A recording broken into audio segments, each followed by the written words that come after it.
Right, so I'm going to show you a way of, or two ways of taking a strip off the edge of the paper. So this is the edge going into our corner. When I make a fold, I always fold one at the top much bigger than the bottom. So I know straight away when I pick this paper up, this fold is bigger than this fold, this is the top of my paper. I paste from the left-hand side. I think when you start, you'll probably paste from the right. The reason I paste from the left is, although I'm right-handed, I was taught by my dad and he was left-handed and he pasted that way. I copied him and I've done it all my life, and now you can paste from either way. You could do it how you wanted, but I work from left to right naturally.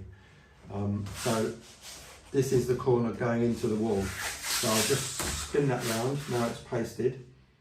You could cut this inch off, 3/4 of an inch off with the paper dry, that's up to you. But there's two ways of doing it once you decide on your measurement.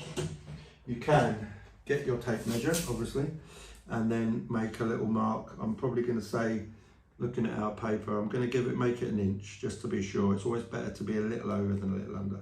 So I'm going to say an inch. Make some tiny pencil marks on the paper. Put your level along.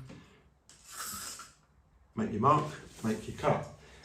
Another way that I use, I've developed over the years, it's quicker for me to do. It might not be as easy for you to do first time. One thing, sorry, I should mention is when you're cutting strips off your paper, make sure it's folded perfectly, the edges match. If that fold's not perfect, when you make your cut, your paper's not going to be equidistant all the way down top to bottom. So what I do is I bring my paper over to the edge of the board.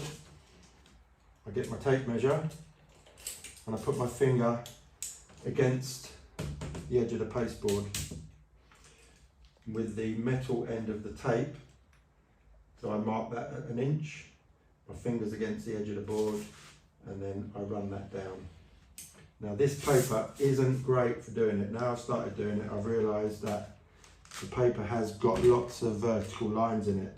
So I'm going to struggle to see that, but that's what I do. Keep setting that so it's on the edge, and I'm pushing down very hard with the metal tip, and it's scoring a line all the way down the paper. Now, you probably can't see it on camera.